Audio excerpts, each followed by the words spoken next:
Have you ever heard of a disappearance so haunting it silenced an entire town for over a decade?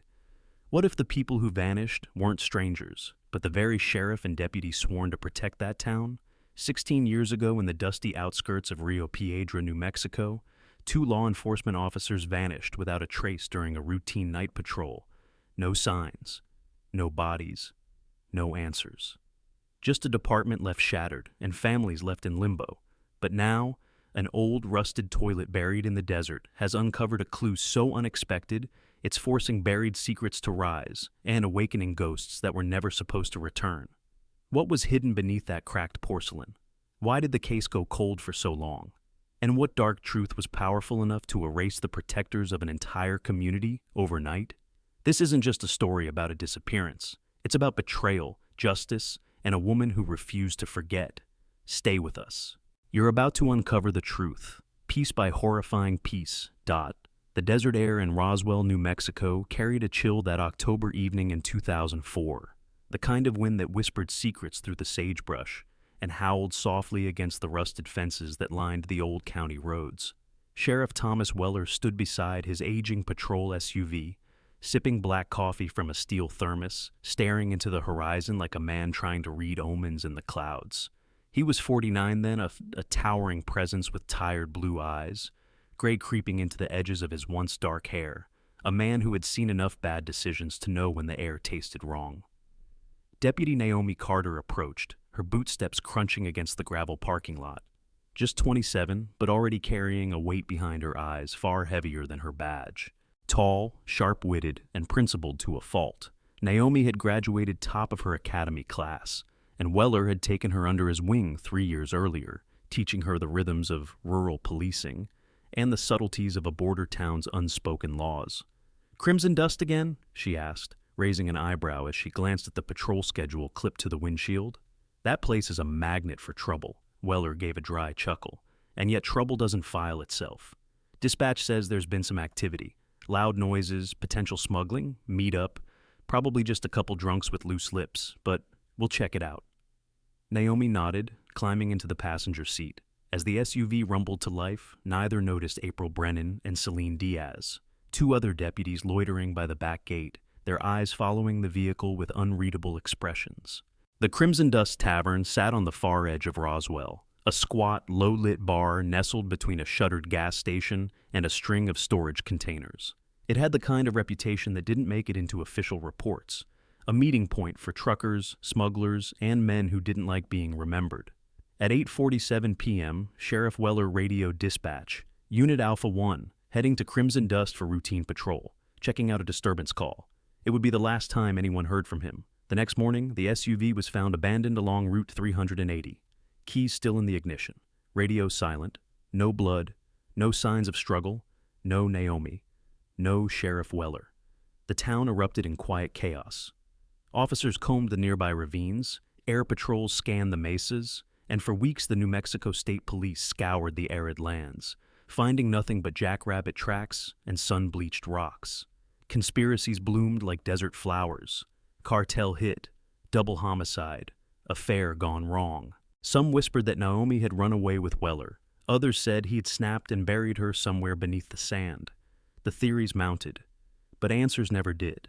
6 months later, the department closed the case as unsolved, presumed dead. But not everyone moved on. Detective Elias Monroe didn't. He had been a rookie when the two vanished, and it had branded something deep into his bones. Weller had trained him too. Naomi had shared a desk with him, joked with him, shared theories late into shift change. When the town stopped whispering, Elias started digging. Year after year. Birthday cards unreturned, leads cold, but something inside him refused to believe both had simply vanished into the dusk. Especially not Naomi. Especially not like that. The town changed around the mystery. Crimson Dust kept its lights dimmer. The sheriff's department got quieter. April Brennan got promoted. Celine Diaz got married. But beneath it all, the absence lingered. A raw silence in the air every time the sun dipped below the mesas. A silence that grew heavier with each passing year. Until 16 years later, a pair of hikers, retirees from Santa Fe just chasing adventure and elevation, took a wrong trail up into the Sierra Oscura range. The trail had been decommissioned, washed out years ago, barely a goat path now. They were almost ready to turn back when Ruth Donnelly spotted an old outhouse, half collapsed, nestled against a rock face. Her glasses had slipped into the darkness below. Her husband tried to retrieve them with a stick. What they saw at the bottom stopped them cold. Not just a boot, but a leg still in it. Leather, bone, a glint of metal near the ankle. They didn't scream. Ruth simply whispered, "Call someone." And Carl did. That call reached the Roswell Police Department at 4:43 p.m. It passed through the hands of dispatchers, a park ranger, and eventually landed on the desk of Elias Monroe, now 42, sitting beneath humming fluorescent lights, sifting through yet another missing person case. But when he heard the words uniformed officer, old outhouse, well preserved, he stood so fast his chair screeched across the linoleum. He didn't hesitate. "Get me the Carter-Weller file. We're heading up the mountain." And somewhere deep in the desert, beneath the ashes of 16 forgotten years, the past began to stir. Detective Elias Monroe drove like the years had just collapsed on top of him, the past and present folding into one blur of dust and asphalt as his cruiser snaked through the narrow switchbacks of the Sierra Oscura Mountains. The manila folder lay spread open on the passenger seat, photos of Sheriff Thomas Weller and Deputy Naomi Carter clipped to the top. Their eyes stared out at him, Weller's tired but steady, Naomi's bright with defiance. The radio crackled. Officer Sarah Nolan, his closest ally on the force, was en route in the car behind him. Elias's mind raced as he read Martinez's note from 2004. No struggle, no trace, just silence. Now a corpse in an old outhouse might speak for the first time in 16 years. At the trailhead, a ranger named Hutchins waited, sun-weathered, mid-50s, eyes sharp from decades of watching over people who thought the wild was a playground. "Hikers are still up there," he said, gesturing to a barely visible path. "Found the body in a pit latrine we stopped servicing back in 06.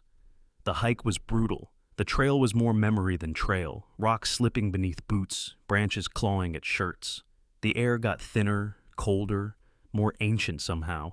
When they arrived, Ruth and Carl Donnelly stood beside the broken outhouse, a weathered wooden shack with half a roof and a door swinging in the breeze like a noose waiting for a neck.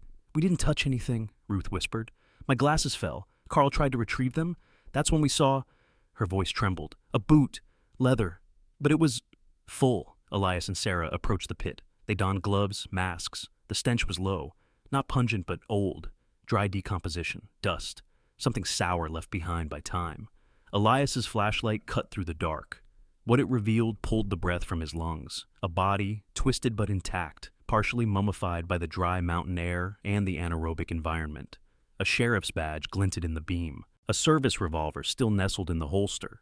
The name tag was gone, but the uniform was unmistakable. "Get forensics," Elias said, voice tight. "And dismantling tools. We're not pulling him through that hole." As the team began their slow, careful work of removing the floorboards around the latrine, Sarah stepped closer to Elias, her expression unreadable. "You think it's Weller?" "Badge number's half visible," Elias said. "And I know the stitching on that belt. I remember the day he got it custom made." She didn't ask the next question out loud. "Then what happened to Naomi Carter?" As if in answer, a breeze stirred the pines and brought the smell of sage and rot. By the time the body was exhumed, the sun had dipped low, casting long blue shadows across the clearing. Dr. Chen, the coroner from Santa Fe, crouched beside the remains. Clothing confirms sheriff-grade issue. Bone structure, male, mid-40s at time of death. 2 bullet wounds to the chest, close range. "I'd say he's been down there since the week he disappeared." Elias stared down into the dirt. All this time, they'd assumed Weller had snapped, killed Naomi, and vanished. The narrative that had sunk into the town's bones was false. He wasn't the predator. He was the first victim. And Naomi? She wasn't with him. She wasn't here. That meant only one thing. "She's still out there," Elias murmured. Sarah gave him a look. "After 16 years? If she was dead," Elias said, eyes cold with conviction, "we'd have found her bones too." A patrol car crunched up the trail. Marlene Carter, Naomi's mother, stepped out slowly, frailer than she had been, but with eyes still burning with the terrible hope only a parent clinging to memory could carry. Elias met her at the edge of the site.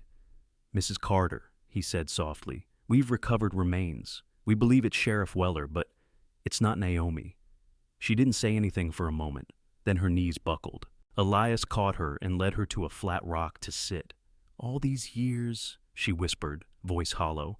I told them he didn't hurt her. They made her out to be the one who ran. She wouldn't have. She wouldn't." "I know," Elias said quietly. "And now we're going to find out who did."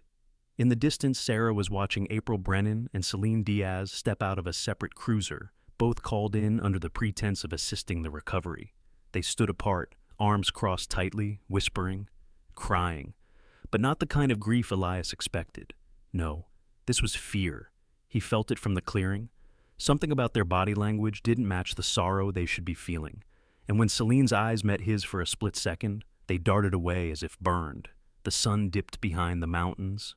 Night fell, and with it, the years of certainty began to unravel. Naomi Carter's name echoed in Elias's mind like a ghost that had just stirred in its grave. The real story had just begun.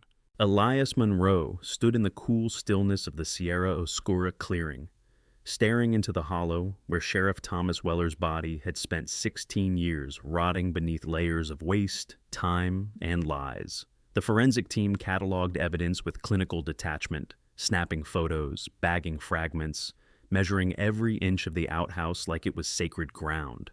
And in a way, it was. A tombstone built from silence. Sarah Nolan returned from a conversation with the park ranger and handed Elias a faded topographic map. "This trail was officially decommissioned in 2006, she said, tapping a red-marked path. "But look at this. The outhouse was marked for removal in 05. It never happened." Elias traced the path with his finger. If someone dumped the body here thinking it would be cleared out and destroyed, that plan never came through. Weller stayed, like a witness no one expected to survive. He looked up at the two female deputies, April Brennan and Celine Diaz, still standing off to the side, arms folded, eyes glistening in the dying light. They weren't just shaken, they were unraveling. Something was boiling under their skin. And Elias had seen enough truth-guilty people to know the signs. "We need to talk," he muttered. "Not here, at the station." Sarah nodded. "You want me to bring them in?" "No," Elias said. "They'll come. They know we're watching." Guilt has a way of walking itself to the door. That night, back at the precinct, Elias spread the case files across his desk like a crime scene of paper. Photos, statements, timelines. October 2004. Weller and Naomi went to Crimson Dust Tavern, reported to dispatch. Never seen again. Vehicle found the next morning on Route 380, doors locked, keys inside. The working theory for years had been damning. Weller had snapped, taken advantage of Naomi, killed her, then fled. But that theory had been built on one key testimony, the emotional accusations of April and Celine. They had come forward days after the disappearance, claiming Weller had a history of inappropriate conduct, that Naomi had confessed discomfort around him. It painted a narrative people were quick to accept. Sheriff as predator, young deputy as victim. It let the town move on. Elias hadn't believed it then. He certainly didn't now. "He's the one in the grave," Elias whispered, flipping through the transcript of April's 2004 interview. "And she's the one still missing." At 2:17 a.m., Elias was still reviewing the documents when a quiet knock tapped at his office door. It was Sarah. "You should get some sleep," she said gently. "You've been at this all night." "So has Weller," Elias muttered. 16 years. He deserves one more night of answers." Sarah stepped in and placed a sealed bag on his desk.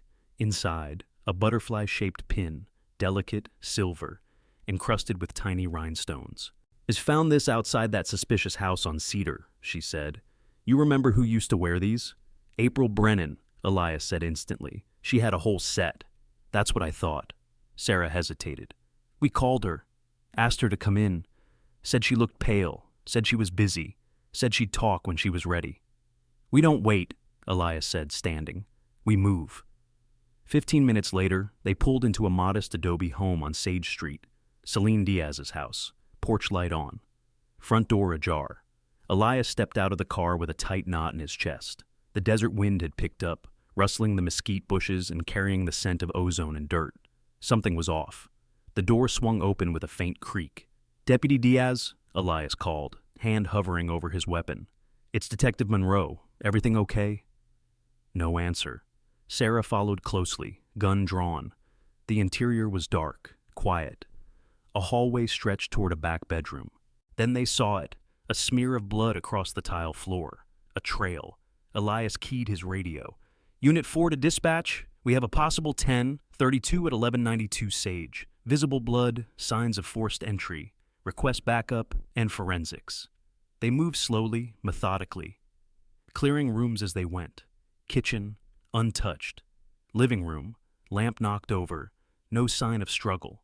But the hallway told a different story. Blood droplets led to the master bedroom, door half open. Inside, the sheets were twisted, a lamp shattered on the floor, more blood smeared on the wall, and the sliding glass door stood wide open, curtain fluttering in the breeze. No body, just absence and violence. Celine was gone, taken, just like Naomi. Elias stared out into the darkened yard, then looked at Sarah. "This isn't coincidence. Someone's tying off loose ends."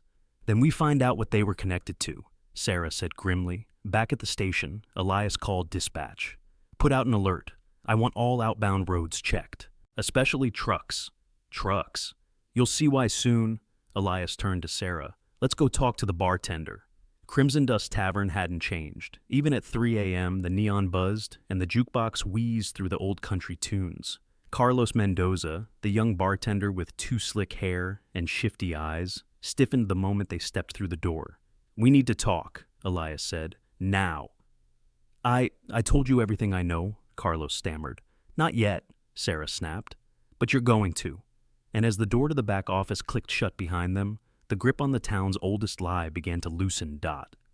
The back office of the Crimson Dust Tavern was a cramped, stained little box smelling of sweat, cheap whiskey, and secrets. A flickering fluorescent light buzzed above the warped desk stacked with old invoices and liquor receipts. Carlos Mendoza sat slouched in a worn leather chair, rubbing his palms together like a man who had just felt the air tighten. Elias Monroe leaned against the desk, arms crossed, his voice low and cutting. "You said you just served drinks, but you knew who Weller was. You knew Naomi. And you saw something that night, didn't you?" Carlos looked up, eyes wide. "That was years before my time." "You've been here long enough to know the ghosts still drink at this bar," Sarah Nolan added sharply, standing at the door, hand resting on her sidearm. "What happened 16 years ago doesn't stay buried anymore." Carlos's facade cracked. He looked away. "I didn't do anything," he said quietly. "But I saw enough to know who did." Elias leaned forward. "Start talking." Carlos swallowed. "There's a group. They call themselves Los Transportistas, the transporters. But it's more than just smuggling. They use truck routes across the border. Mexico, Arizona, New Mexico. They move drugs, yes, but girls too. American girls, runaways, addicts, sometimes even cops." "Cops?" Sarah repeated. Carlos nodded slowly. "There were whispers about a deal. Back in 04, some truckers from Agua Prieta were in town. I was still a dishwasher then, but I remember Miguel, the bartender back then, he got real nervous when Sheriff Weller came in. Said he wasn't supposed to be there, said he was asking questions." "Where's Miguel now?" Elias asked. "Vanished about 10 years ago," Carlos said. "No notice. Left his apartment, no forwarding address. No one's heard from him since." "That's convenient." "No," Carlos said, voice trembling now. "That's cartel." He hesitated. "Weller and Carter came in that night, talked to a few truckers, real quiet, just feeling the room. Then suddenly they're both woozy. Barely finished their drinks. Miguel looked like he'd seen a ghost. They left stumbling." Carlos stared at the wall. "I saw El Fantasma follow them out." The name hit the air like a dropped knife. Elias's heart skipped. "El Fantasma?" "The ghost," Carlos whispered. "That's what they call him. No one knows his real name. Some say he used to be Mexican military. Others say CIA washout. But everyone agrees he runs the girls across the border, and no one lives long if they cross him." Sarah stepped forward. "Was he working with someone inside the department?" Carlos hesitated again. "I heard talk. That 2 local officers were on the payroll, not before that night, but after. They saw what happened to Weller. El Fantasma made them a deal, either help him clean up, or they'd end up in a ditch. They helped." "April and Celine," Elias said quietly. Carlos nodded once, painfully. "I didn't know their names, just that they were women. One had a son, the other owed money. El Fantasma doesn't need loyalty, he needs leverage." Elias stood slowly, his chest tight with fury. Where does Phantasma operate now? He crosses at Agua Prieta, Carlos said. Always different trucks, but same pattern. Every Thursday, midnight runs. Elias checked his watch. 3:17 a.m. Thursday morning. Then we still have time. Time for what? Carlos asked. Elias looked at Sarah. To stop the next truck from crossing, and maybe find Naomi Carter before she vanishes again. Carlos's voice stopped him at the door. You can't go after him alone, he said. People who chase El Fantasma don't come back. Elias looked back, expression steel. Then we won't be going alone.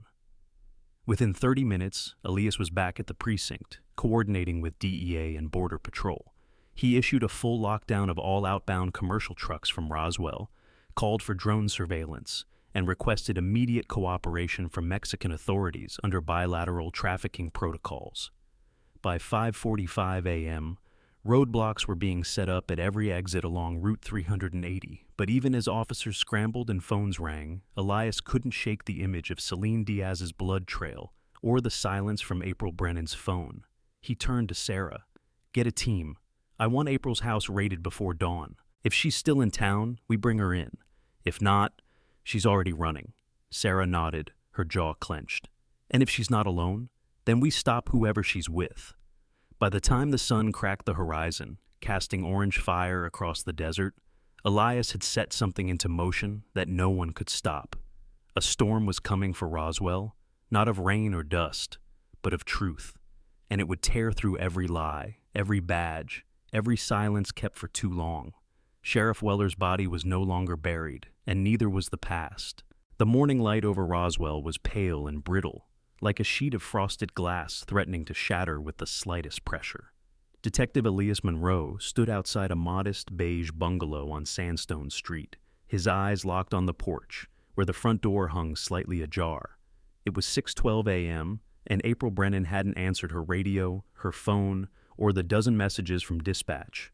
Sarah Nolan stood beside him, her bulletproof vest partially zipped, service weapon drawn but low. Behind them, 2 officers in tactical gear waited, breath visible in the chilled desert air. You ready? Sarah asked quietly. Elias nodded once. Let's go. They approached silently, boots muffled on the gravel path. Elias pressed his palm to the door, pushed gently. It creaked inward with a groan. April, he called. Roswell PD, we need to speak with you. Nothing. The house was still. Too still. Sarah took the lead, sweeping the entryway. Elias followed, senses flaring with every shadow. The living room was in disarray. Couch cushions on the floor, a shattered picture frame near the fireplace.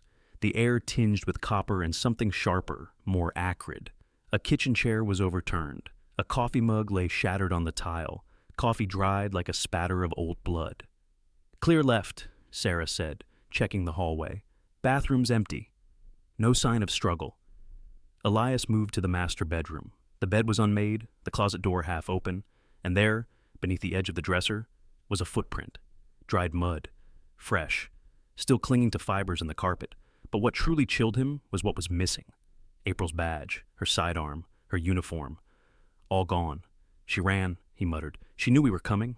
Sarah turned slowly. Then, where's Celine? The question hung like a noose.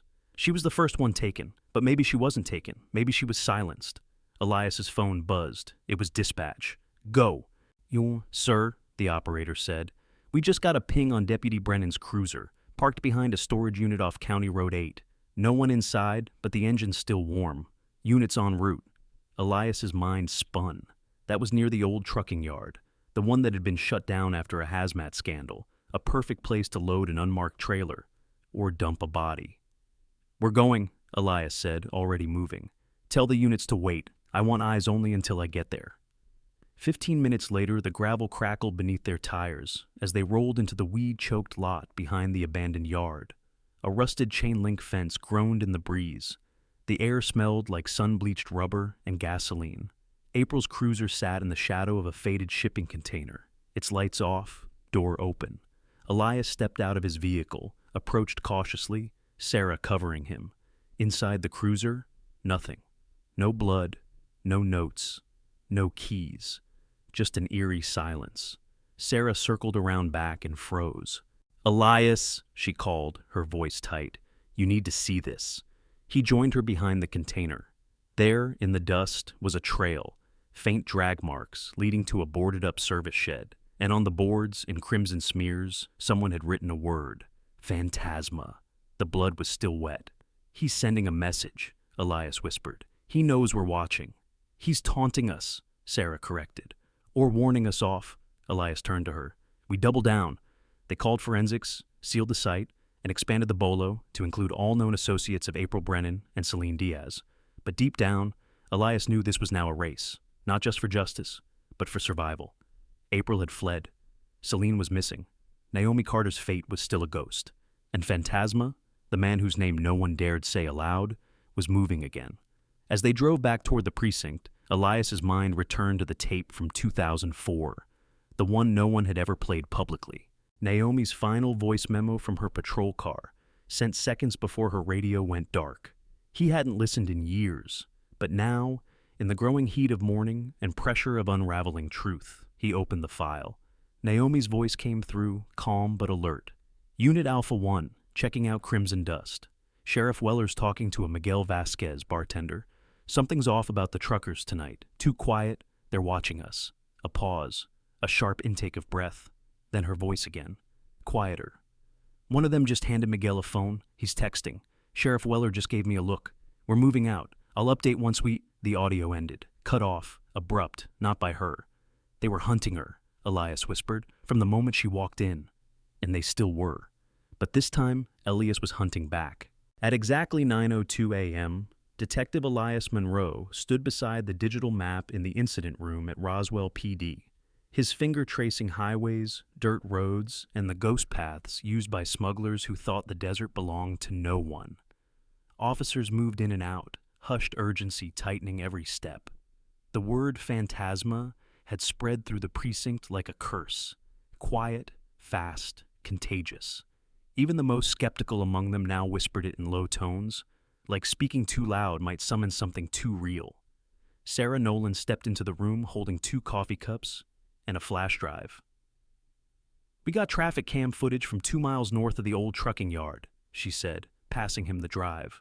"One camera caught a vehicle exiting the brush line around 4:12 a.m. She plugged it into the monitor. On screen, a dark blue semi-truck with no company markings, a tarp-covered trailer, and plates that glinted with deliberate mud smears.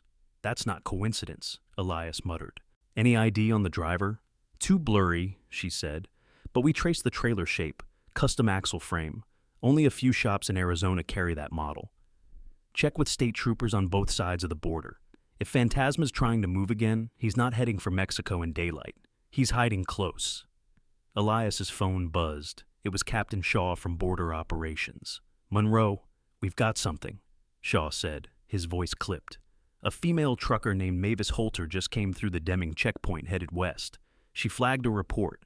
Claims she picked up a stranded woman walking barefoot along Highway 26. Elias straightened. "When?" "About 40 minutes ago. The woman refused medical attention but gave her name, Deputy Celine Diaz." Elias was already moving before the call ended. "Where is she now?" "Hospital in Hatch, under observation. We've got a cruiser on site." "We're coming," Elias said, and hung up. 45 minutes later, the Roswell cruiser tore down the highway, blue lights flashing against the wide stretch of desert as the sun rose high and unrelenting. The hospital was a small white stuccoed building that looked more like a converted schoolhouse than a trauma facility. But the woman in room 104 was unmistakable. Deputy Celine Diaz lay on the bed, bruises blooming across her temple, a split lip, and red abrasions across her wrists. Her eyes were glassy, unfocused.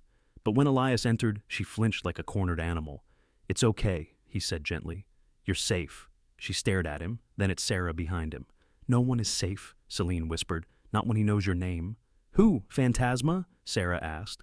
Celine closed her eyes. "He doesn't just kill you. He erases you, like you were never born." Elias leaned closer. "Tell me what happened. Please." Her voice trembled. "April told me to come over. Said we needed to talk. Said something was coming for us. I thought she was spiraling. I didn't know she planned to run." She swallowed hard. "When I got to her house, she wasn't alone. There were 2 men. One of them wore gloves. They hit me before I could speak, drugged me. I woke up in the back of a truck. dark, moving. I think it was crossing a dry riverbed. I remember the sound of gravel. Then I heard arguing. A third voice, a woman. Naomi? Elias asked instantly. Did she say a name? Celine shook her head. They called her Lucia, but her voice, I knew that voice. Her eyes welled. It was her. Elias's chest tightened. Naomi Carter, still alive, and still caught in the web.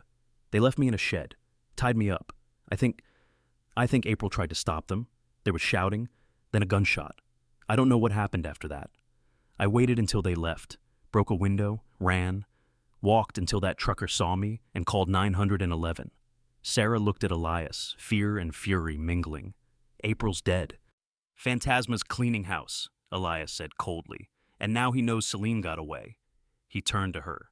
We'll keep you safe, but I need one more thing, that location, where the truck stopped. Can you remember anything? Celine closed her eyes. There was a gas station sign in the distance, neon cactus, but not working. A mural of a woman with snakes in her hair. Pink building, west of Hatch. Maybe 20 miles? Elias nodded. We'll find it.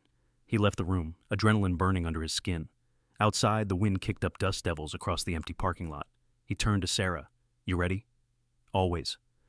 Then we're heading west, he said, to the pink building, to the snake-haired woman. And if Phantasma's still there? His voice lowered. We end this. The desert, vast and silent, waited ahead. Somewhere within it, Naomi Carter breathed, and the clock on her life was ticking. Fast. The desert unfolded like a silent witness, vast and indifferent, as Elias Monroe and Sarah Nolan sped down Highway 26, scanning every flicker on the horizon. The heat waves shimmered off the asphalt, the cruiser's engine humming beneath their urgency. 20 miles west of Hatch, the monotony of sand and scrubland broke. A faded pink building squatting at the edge of nowhere, its stucco cracked, its neon cactus sign broken and hanging sideways from rusted bolts. Spray painted across one side was a crude mural of a woman's face, snakes curling from her scalp, her eyes staring straight into nothing. The place didn't just look abandoned, it looked forgotten by time. Elias pulled the vehicle into the dusty lot and shut off the engine. No other cars, no tire tracks, just wind and silence. This is it, Sarah said, checking her weapon. Let's make it count. They approached cautiously, flashlights slicing through the gloom. The front door creaked open with a push, revealing a dim corridor lined with peeling posters in Spanish, some advertising beer, others advertising women. It smelled like mildew and stale cigarettes, but beneath that, something sharper. Desperation. Blood. Elias stepped over a broken crate, swept the beam of his light across a makeshift reception desk. A phone lay there. Battery out. Screen shattered. Clear left, Sarah whispered from down the hallway. Storage room, empty. Some blankets. Chains. Elias's stomach twisted. This wasn't just a front. It was a holding site. Temporary. Disposable. A middle point before the border. He moved toward the back room, pushed the door open. Inside, a rusted twin bed, blood-stained sheets, a half-broken mirror propped on a plastic table, and a single worn shoe beneath the bed. Size 9, regulation police boot. Female. He crouched, pulled it out, heart hammering. Inside was a name, faint but still legible on the tag. Carter. She was here, Elias whispered. Sarah stepped beside him, silent. Then her radio crackled. Dispatch to Unit 12, you copy? Sarah keyed in. Go ahead. We've got a tip. Mexican authorities just raided a brothel in Agua Prieta, La Rosa de Fuego. High cartel presence. Multiple women recovered. One of them gave a name. She said she used to be Naomi Carter. Elias stood frozen for a beat, then turned with a force that shook dust from the walls. We're leaving, now. As they sped toward the border, the sun beginning its descent behind the western peaks, Elias felt the years collapsing again. The silence, the guilt, the unspoken truth of a town that had let Naomi disappear without demanding better. They reached the border in under an hour, lights flashing. The crossing was already sealed off per his order. Mexican federal police waited on the other side, and with them, a name, Captain Roberto Alvarez, grizzled, polite, and all business. We've kept her safe, he said in perfect English. She's shaken, quiet, but alive. Where is she? Elias asked, almost breathless. Alvarez led them through a narrow hallway in the small precinct building on the Ojinaga side. The walls were scuffed, the air stale.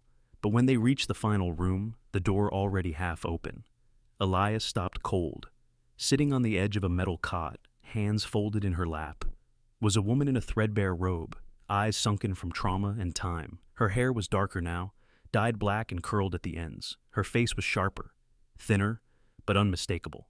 She looked up slowly as they entered. Her gaze met Elias's. For a second, no one spoke. Then she whispered, "I thought you'd given up." "Never," Elias said, stepping in. "Naomi, it's really you." "They call me Lucia now," she said quietly. "I've been Lucia for 16 years. "You're still Naomi Carter," he replied, voice firm but soft. "You always have been." The tears welled in her eyes, but she blinked them away.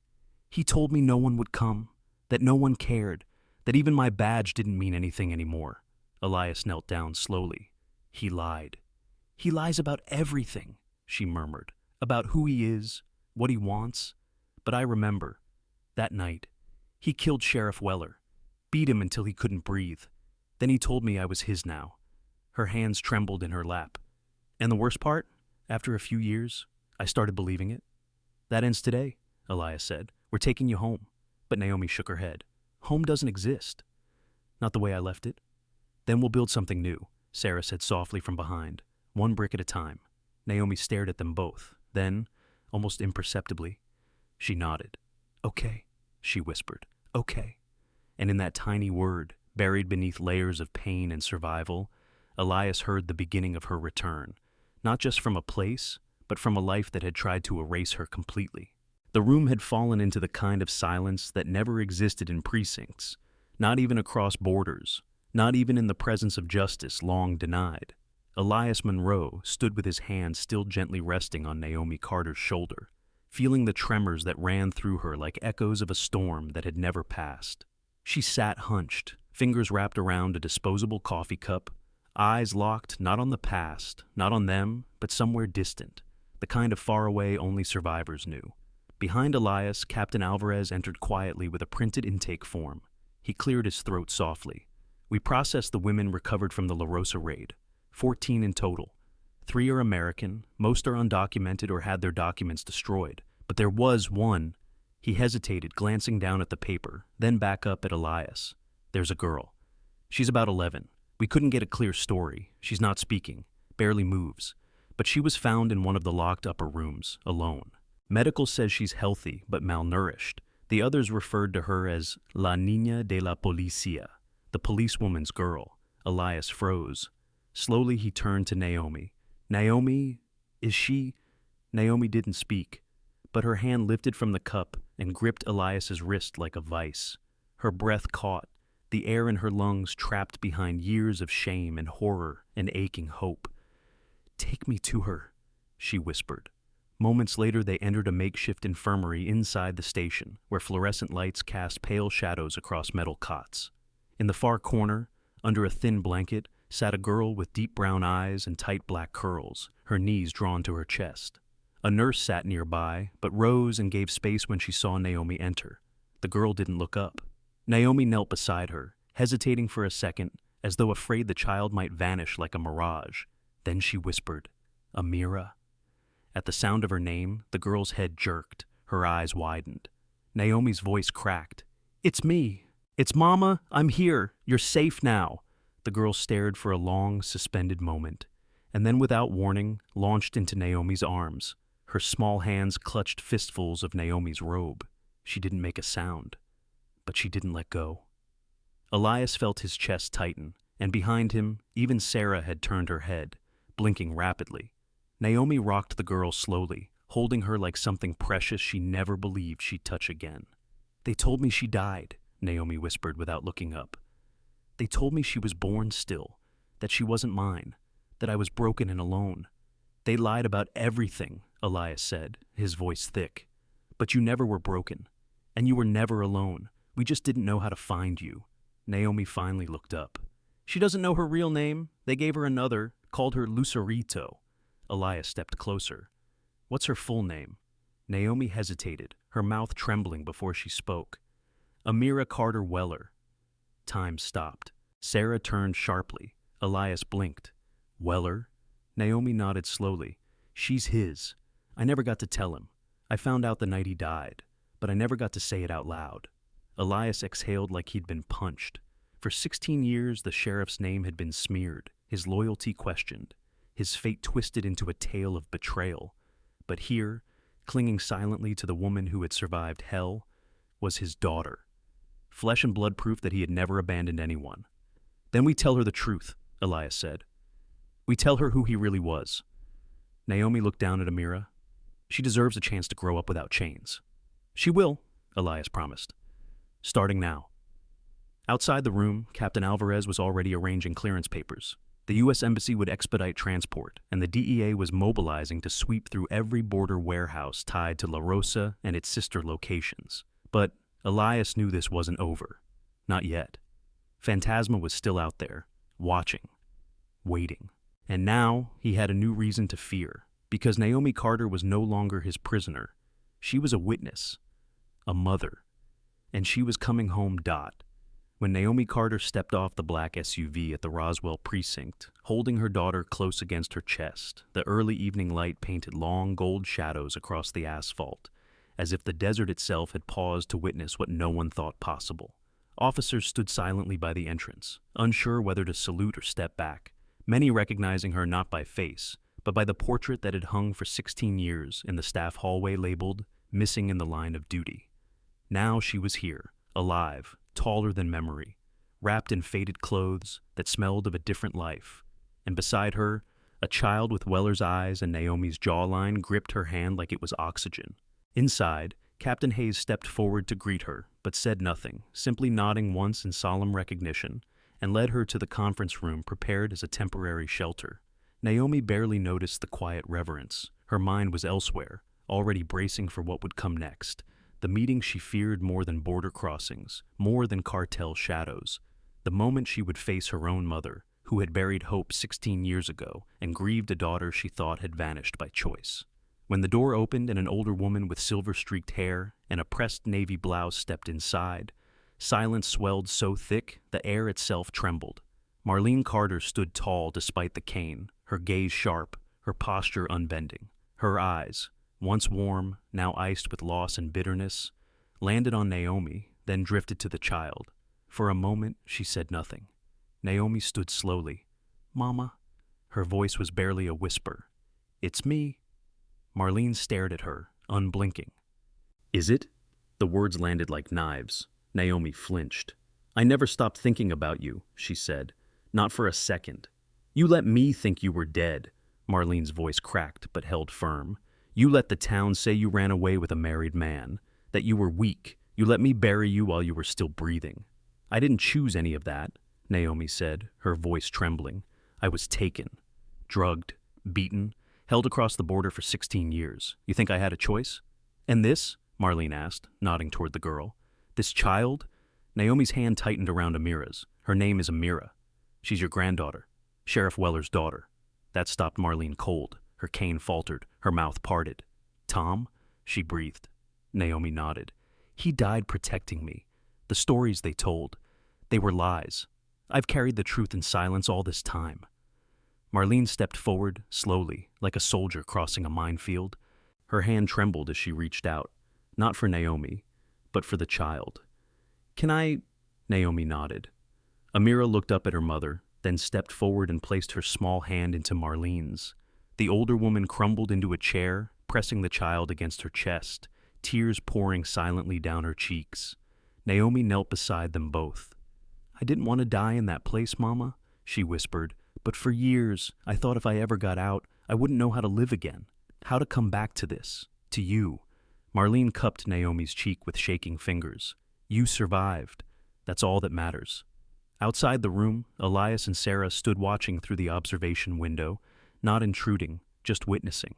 "She's stronger than all of us," Sarah said quietly. Elias nodded. "And we're not done protecting her." Because even as a reunion softened the hardest heart, even as the precinct seemed to breathe a sigh of relief, Elias's mind had already shifted. Phantasma was still moving. And now that Naomi was free, he would come back. Not to claim her, but to erase the only living proof of what he'd done, which meant time was running out. Again. By midnight, the air outside the Roswell precinct had grown heavy, soaked in the kind of stillness that felt like the seconds before a storm touches down. Quiet, dense, expectant. Inside the operations room, every wall glowed with maps, digital pin clusters, and surveillance images from border crossings, warehouses, and transport yards spanning 3 states, while Elias Monroe stood at the center, his jaw locked, his hand tight around a cold cup of coffee he hadn't touched in hours. Naomi was resting 2 floors above, under protective watch, her daughter finally asleep beside her. But Elias couldn't shake the weight in his chest, the gut-deep pull that told him Phantasma was watching, calculating, waiting for one mistake. "We've confirmed the red semi with the mutilated plates crossed the border again," Sarah reported, eyes scanning a fresh feed from the checkpoint cam archives. 15 minutes before La Rosa was raided, came back empty 3 hours later, no inspection logged, driver unidentifiable, plates scrubbed. But the frame matches Carlos's ID, the same ghost hauler used for high-risk transit. Elias nodded, connecting threads with the speed of instinct. He moved assets out before we hit. But he didn't just clear the girls, he moved himself. "You think he's in New Mexico now?" "I think," Elias said, turning toward the main screen. He never left. Moments later, dispatch crackled. "Unit 23, be advised. We just received a 911 from a motel on the outskirts. Clark's Inn off Route 42. Caller reported a man matching the APB sketch forcibly entered room 16, dragged someone into a black SUV. They left heading west. Plate registered out of state. Officers en route." Elias stiffened. "So, who was taken?" A pause. "Victim is a woman in her 40s, believed to be Mexican-American. Short dark hair, seen entering the motel an hour earlier with a young girl. The child is accounted for. The woman is gone." Elias's blood ran cold. "Naomi!" The world shrank into a pinpoint. He was already running. Outside, lights flared, engines roared, Sarah behind him. 2 cruisers followed. Within minutes, they reached the motel, now cordoned off by local deputies. The girl, Amira, stood wrapped in a blanket, clutched by an officer who looked like he'd aged 10 years in 10 minutes. She wasn't crying. She was staring at the darkness where her mother had disappeared. Elias crouched before her. "Amira, did you see who took your mom?" Her lips barely moved. "The man with the scar? The one from the pictures." "Did he say anything to her?" "He said she remembered too much." Elias stood, fury in his throat like acid. Phantasma had reached in, past every lock, every camera, every safeguard, and pulled the case's most vital witness from the heart of law enforcement, as if she'd been a note tucked in his pocket. "We find that SUV," he snapped. "Now!" But Phantasma was too precise to be traced by plates or cameras. They needed something he didn't know they had. A survivor. Amira. "We bring her back," Elias said. "She's the key to getting Naomi out." "How?" Sarah asked. "She's just a kid. She knows the roads Phantasma uses. She remembers the people, the scent of the trucks, the turns. We let her lead us, carefully, safely. But if we don't act now, Naomi disappears forever." 10 minutes later, a convoy was already forming. Roswell PD, DEA liaison, Mexican federal observers. But Elias didn't wait. In an unmarked black SUV, he rode in front, Sarah beside him, Amira in the back, tracing with her finger the invisible map in her memory. "He hides near the river," she said softly, "where the birds don't fly, where the sky turns green at night." Sarah met Elias's eyes. "It's the sulfur zone near the old chemical plant, abandoned 5 years ago. The groundwater is toxic. No one goes there." "Except Phantasma," Elias growled, "because that's exactly where monsters hide." And the vehicle turned southwest, toward a place no badge had dared tread in years, where truth lay in ruins, and where a mother's life now hung by the hourglass dot. The old sulfur plant near the Rio Grande sat like a rotting skeleton in the desert, rusted steel frames clawing the sky, broken tanks spilling vines and silence across cracked concrete. The air smelled of ancient rot and chemical ghosts, the wind carrying the metallic taste of something that should have been buried long ago.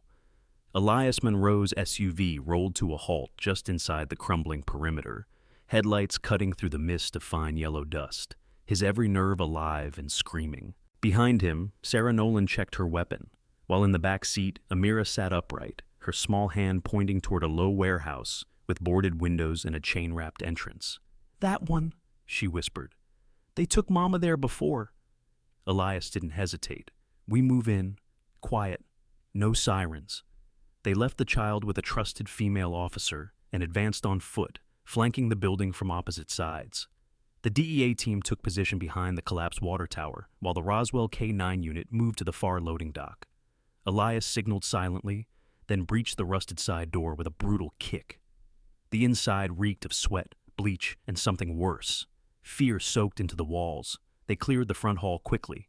Empty cots, chains, discarded syringes, and followed the sound of faint movement deeper into the facility. Then a voice. "She's awake!" It was low, sharp, male, drifting from a metal door at the end of a narrow hallway. Elias inched closer. Through the crack he could see Naomi, tied to a chair, her face bloodied, but her eyes blazing. Standing in front of her, back turned, was a tall figure in dark fatigues, a gun in one hand, the other holding a phone. "Your daughter's brave," Phantasma said softly. "I didn't expect her to talk. She remembers more than she should." Naomi didn't answer. Her breath came in ragged gasps. "You know the worst part about survivors," he continued. "They confuse survival with victory. But survival isn't strength, it's delay. And I'm done delaying." He raised the gun. Elias moved. The door exploded inward, his shout loud and sharp. "Roswell PD, drop it!" Phantasma turned, gun swinging, and fired. The shot grazing Sarah's arm as she dove, returned fire, shattering the overhead light. The room plunged into chaos, flashes of muzzle fire lighting Naomi's terrified face. Elias lunging forward as Phantasma ran for the back exit. "Go after him!" Elias yelled at Sarah, who was already moving despite the blood streaming down her sleeve. Elias rushed to Naomi, cutting the zip ties with trembling hands. She collapsed into him, her breath ragged. "He was going to—" "I know," Elias said, "but not today. Not anymore." Outside, shouts echoed. Tires screeched. Sarah's voice rang through the radio. "Suspect heading east. Foot pursuit. He's armed and moving through the refinery stacks." Elias helped Naomi stand, supporting her weight as officers stormed the building. "Your daughter's safe," he whispered. "She found you. She never gave up." Naomi's face broke then, the defiance crumbling into tears, her body shaking as 16 years of fear cracked into something else. Relief. "We have to finish this," she said through clenched teeth. "It doesn't end until he's gone." Elias nodded grimly. "Then let's finish it." Outside, in the dark maze of rusted catwalks and sulfur-stained steel, Phantasma vanished into the fog. But for the first time, he was the one being hunted. And this time, his shadows weren't enough to protect him. The sulfur fog clung to the metal rafters of the abandoned plant like a curse, every creaking walkway and corroded staircase echoing with footsteps too fast to follow, too faint to place, as Detective Sarah Nolan moved like a phantom through the ruins, bleeding from the arm, but eyes locked forward, gun raised, and heart pounding with something ancient: fury, grief, purpose. Above her, Phantasma darted between shadows like a reptile, his boots hammering rusted steel, the click of his weapon echoing like a countdown to something unholy. But Sarah didn't slow. She followed him past the chemical tanks, up the south scaffold, breath shallow, until they reached the top deck. A platform open to the sky, wind howling, the desert stretching out endlessly on all sides like a sea of judgment. "Stop!" she shouted. And Phantasma turned, weapon raised, face half-lit by the sickly yellow of a security light that hadn't died yet. "You think you're the first?" he snarled. "You think taking me down will change anything? There are 100 like me. For every one you find, 10 more rise." "Maybe," Sarah said, steadying her shot. "But you're the one Naomi Carter remembers, and tonight you answer for her." He fired first, wild, desperate, and missed. She fired once, then again. The second shot struck his leg, and he crumpled, howling, reaching for the railing. In seconds, Elias was there too, gun-trained, voice steel. "You move, you die." Phantasma froze, blood soaking his cargo pants, rage burning in his eyes. "You have no idea what she is," he hissed. "You think she's a victim. She was mine." "She's nobody's property," Elias said, stepping forward. "She's a mother, a daughter, and a badge you couldn't break." Down below, Naomi stood at the base of the tower, her face upturned, the bruise still fresh on her cheek, but her spine straighter than ever. Amira stood beside her, held by Marlene Carter, her grandmother, who whispered nothing. Just watch the scene unfold like justice rising from the ruins. Naomi didn't speak. She just raised her hand and placed it over her heart. Elias saw it. Sarah saw it. And Phantasma saw it too. And for the first time in his monstrous life, he looked afraid. "Take him," Elias said coldly, and officers swarmed in.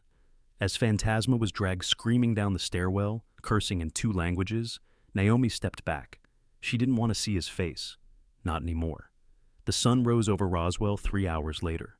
In a quiet room at the precinct, Naomi sat beside Amira, watching her sleep, while Marlene placed a small photograph on the table. A faded picture of Thomas Weller in uniform, smiling. "He'd be proud," she whispered. "Of both of you." Naomi nodded slowly. "I never got to say goodbye." "You just did," Marlene said. Across town, in a courtroom filled with silent officers and a trembling public, Phantasma was arraigned on federal charges spanning trafficking, kidnapping, assault, and conspiracy. And more would follow. Elias sat in the back row, next to Sarah, the file finally closed on his lap. "It's over," she whispered. Elias shook his head. "No, it's beginning." And as Naomi Carter stepped into the witness box later that week, shoulders square, voice steady, badge newly pinned on her chest, the world watched a woman once buried by silence rise, not just to testify, but to reclaim everything stolen from her. Her voice cut through the courtroom like sunlight through a cell. "My name is Deputy Naomi Carter," she began, "and I remember everything. Some stories don't end with a gunshot or a gavel. Some stories end with a woman finally being heard, after 16 years of silence. Naomi Carter wasn't just a missing deputy. She was the thread that unraveled an empire of darkness hiding in plain sight. Her survival wasn't luck, it was defiance. Her voice wasn't just testimony, it was truth echoing through every broken promise and every crooked badge. And while justice came late, it came loud. So ask yourself, how many other voices are still buried out there? How many cracked toilets, forgotten corners, or sealed files still hold pieces of someone's truth? If this story moved you, don't let it end here. Share it. Talk about it. Because the moment we stop looking is the moment darkness wins. This is Blackland Stories, where hidden truths come to light. Until next time, stay aware, stay human.